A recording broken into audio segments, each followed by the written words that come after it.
This video provides an overview of the Buchla Music Easel sound source and electric music box I/O module, or MBO. This presentation is designed to inform more than to inspire. It provides the facts of the connections and the interconnections that can get you started with a holistic understanding of the legendary Music Easel. These black-colored switches and sliders control the two low-pass gates, which can act as an amplifier or filter or both to shape the final sound. Bringing up low-pass gate level 1, we'll hear the output from the red complex oscillator. You can feed a different audio source into the gate 1 in jack if you like.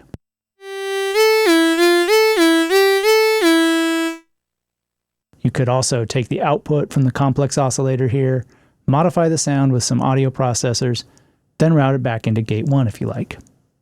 There is also low-pass gate 2. If I raise the level 2 slider, we'll hear the green modulation oscillator. That's because the mod osc is set to high and the gate 2 source switch is in the middle position. This switch can be in the up position for white noise, or if something is plugged in, take its source from something plugged to the preamp.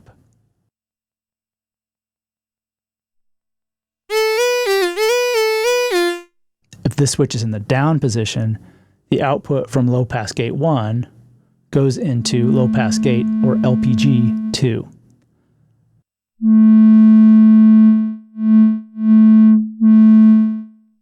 Finally, each low-pass gate has a mode switch, where the gate can act as a low-pass filter in the up position, as a strict amplitude control in the down position, and as a mixture of both in the middle position.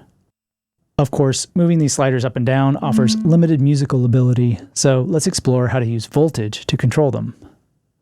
The black banana plugs on the Music Easel are all destinations for control voltages.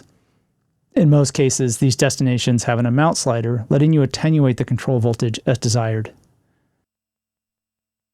As orange jack is a source, the voltage that comes from the orange envelope generator can be plugged into the level 1 destination.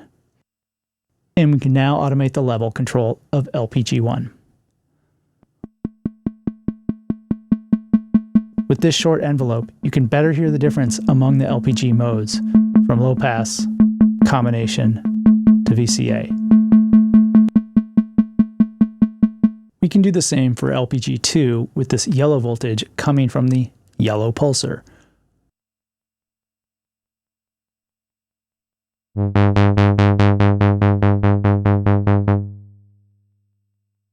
The envelope and pulsar are looping in self mode at different rates, which can yield some interesting rhythms.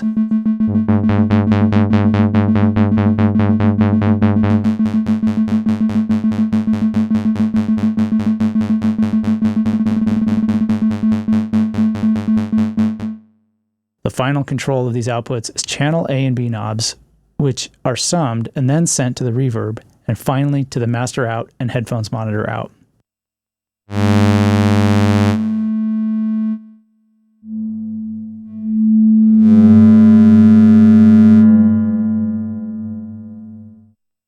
It's worth a couple comments on the preamp module up here. When you plug in a source, you have 3 levels of gain.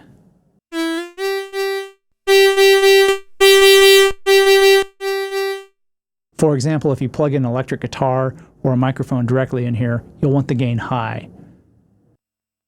There is also an envelope follower from this that can be used as a control voltage. Next in our tour is the oscillators. The red complex oscillator starts from a simple sine tone that can be built into more complex sounds. You can also use the green modulation oscillator to change the complex oscillator sound with frequency or amplitude modulations. Starting with wave shape, you can blend the sine tone into the pulse, square, or triangle shapes with this knob. The timbre slider folds and distorts the wave for even more character. Finally, the green modulation slider directs the mod oscillator to rapidly or slowly change the frequency or amplitude of the complex oscillator.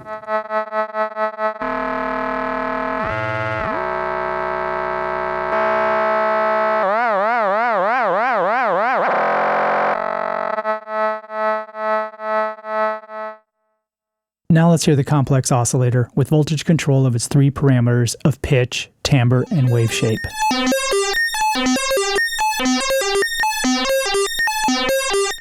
The green modulation oscillator can be an independent source of tone.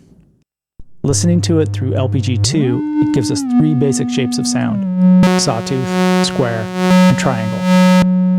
If those are too simple for you, you can patch something into the FM in and use this knob to dial in some frequency modulation.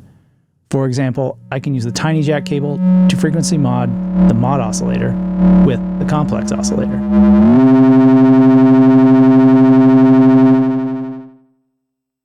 You'll also notice this BAL Ext setting on the switch.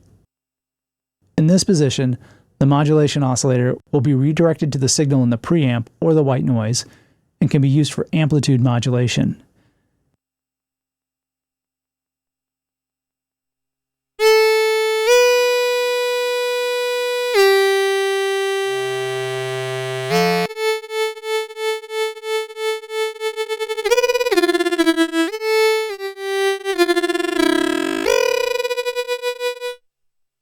It will no longer modulate the complex oscillator when in this position. There's 2 parameters you can control with voltage: the frequency and the modulation amount. Let's try modulating the modulation oscillator with itself.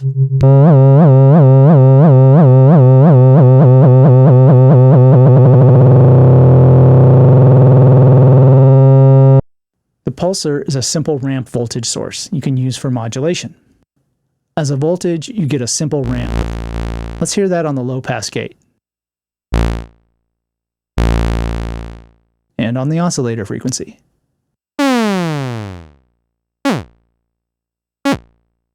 You can treat it as a simple envelope when triggered in keyboard mode. High positions of the sliders are short durations. In sustain mode, it won't decay until you release the key on the keyboard.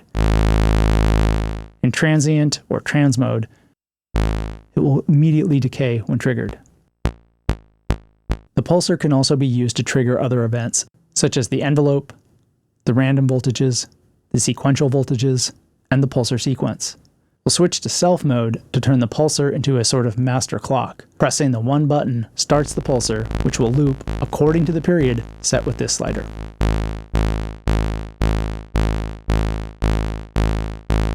The pulsar acts as an envelope for low-pass gate 2 and the mod oscillator.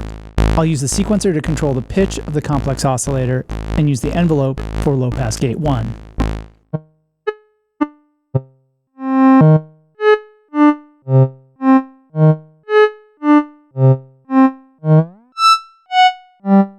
Pitches are controlled by the sequential voltage sliders.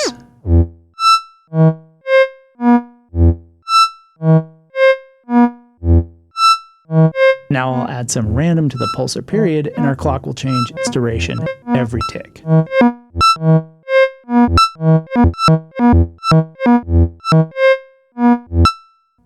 The off Ext switch position will make the pulsar wait for a pulse in the voltage input to fire off the pulsar voltage. A red pulse into the pulsar's voltage control will trigger the pulsar, which then triggers the envelope.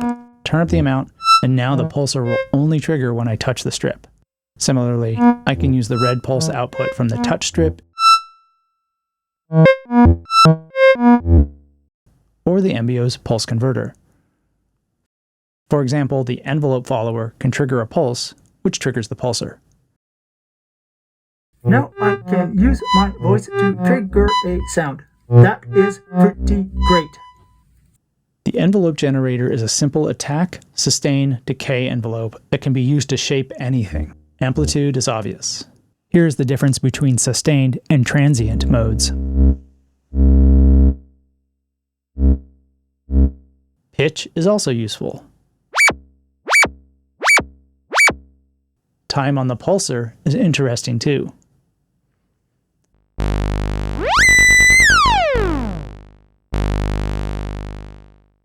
Like the pulsar, the envelope can be triggered from the keyboard, the pulsar, or the pulse sequence. Keyboard means I tap on the keys to trigger the envelope. The sequencer uses the pulse sequence defined by these switches. The sequencer is advancing from the pulsar, so I can now use these switches to define how the envelope triggers. Let's make some kick drum patterns by flicking switches.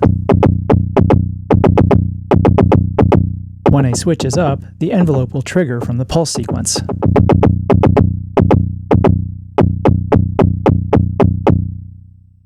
The attack, sustain, and decay can all be modulated, which is pretty cool.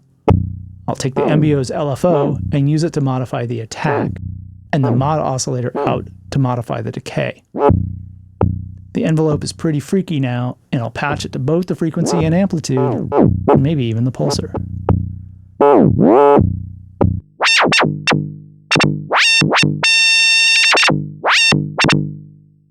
The random voltage is super cool.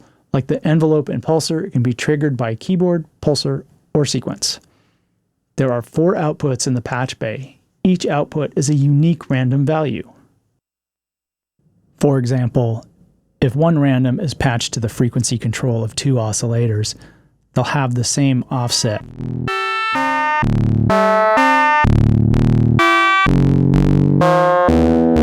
But if I patch them to their own random port, then each will have its own unique frequency.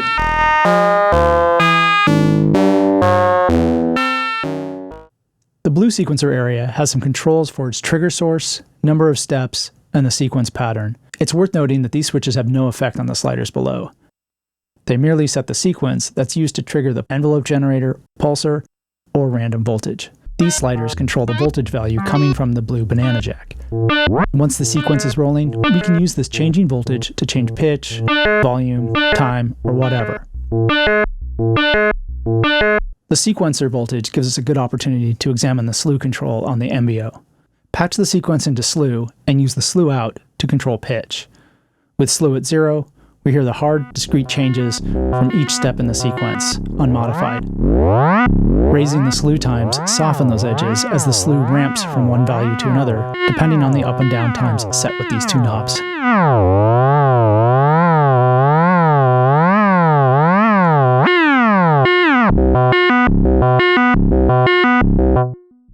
Let's see what else is in the MBO.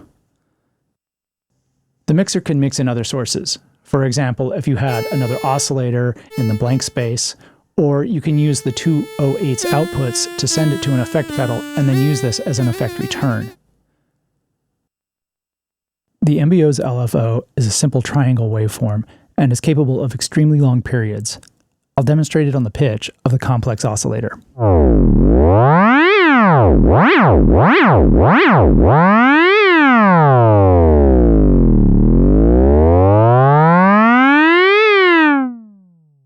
These 3 knobs here are for the attenuverter and the CV crossfader. The 2 attenuverter knobs work on the A input. The top knob is the center frequency, the bottom knob is used to invert a signal. Turn up the top knob, then with the bottom knob all the way up, the pulsar is unaffected. Turning to the left, we attenuate, then gradually invert it. You can use the top knob to find the center of inversion. So with the top up, it flips perfectly around the center of 5 volts. Move the top knob to the center, and the inversion happens around 2.5 volts, so the inversion is attenuated.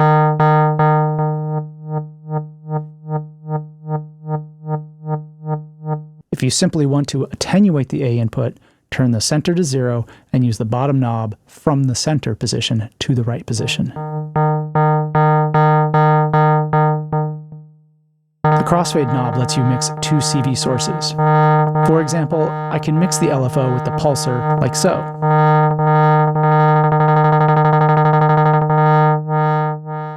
I can even control the crossfader with voltage, for example, using this touch strip.